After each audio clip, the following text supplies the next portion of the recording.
लुढ़कती पहाड़ियों और हरी भरी हरियाली के बीच बसे छोटे से गांव में वहां राज नाम का एक जवान लड़का रहता था। राज एक आम घराने से था, जहां हर भोजन उनकी गरीबी का सबूत था। उनके लचीलेपन और प्यार के लिए वित्तीय संघर्षों के बावजूद परिवार में रिश्ता था जो गरीबी को तोड़ नहीं सकता था। वो गांव के स्कूल में भी शामिल हुआ, जो हंसी और दृढ़ संकल्प से गूंजती दीवारों वाली एक साधारण संरचना थी। अपनी हालातों के बावजूद राज एक तेज छात्र था, जो सीखने में उत्साही था और कुछ बनाने के लिए तत्पर था। एक दिन, जैसा कि नसीब में था, राज का रास्ता गांव के जमींदार की बेटी आयशा से मिल गया। आयशा ग्रेस और ब्यूटी की अभिव्यक्ति थी, जिसका दिल गांव की नदी जैसा शुद्ध था। वो बच्चों के साथ समय बिताने के लिए गांव के स्कूल जाती रहती थी और उनके जीवन में किताबें और हंसी लाती रहती थी। राज और आयशा की दोस्ती उनके अलग अलग दुनियाओं के बीच फूली। आयशा, सामाजिक अंतरों से बेखबर, राज को उसकी सच्ची पहचान में देखती थी। राज एक दयालु और उत्साही युवा लड़का था जिसके सपने उनके गांव की सीमाओं से परे थे। जैसे जैसे साल बीतते गए, राज का प्यार आयशा के लिए बढ़ता गया, जैसे वसंत में गांव के फूलदार पेड़ों की तरह।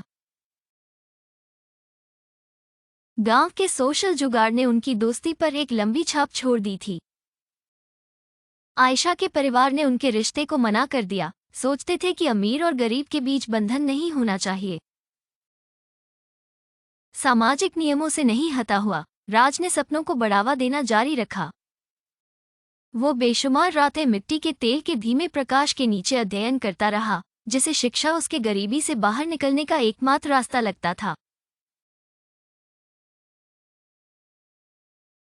राज को पता चला, राज के शैक्षणिक कौशल बढ़ते गए, उसके साथ ही उसके और दूरी बढ़ती गई। आयशा, गांव के बुजुर्ग उनकी दोस्ती पर नजर रखते थे। बढ़ते दबाव के बावजूद राज ने ज्ञान की खोज में अपनी दृढ़ता बरकरार रखी, जो स्थापित व्यवस्था के लिए खतरा मानी जाती थी। उसका दिल एक ऐसे भविष्य के सपनों से जलता था जहां प्यार सब कुछ जीत सकता है। गांव का मेला आ गया था, जो पूरी जमीन पर उत्सव का माहौल लाता था। राज ने प्रतिभा दिखाने का मौका देखा और आयशा के लिए रचित एक हार्दिक गीत के साथ स्थानीय प्रतियोगिता में हिस्सा लिया। उसकी आवाज गांव के चौक में गूंजती रही, और जब अंतिम स्वर फीका पड़ गया, तब भीड़ में एक खामोशी छाई। उसी वक्त गांव में एक गरीब लड़के के प्यार से एक ऐसी मेलोडी उत्पन्न हुई जो सामाजिक सीमाओं को पार करती हुई दिखाई दी। राज के गाने की सच्चाई से प्रभावित होकर आयशा आगे आए और घोषणा की। उसके लिए उसकी भावनाएं, गांव वालों की तालियों से उठी धूम ने उनकी सोच में एक सूक्ष्म बदलाव का संकेत दिया।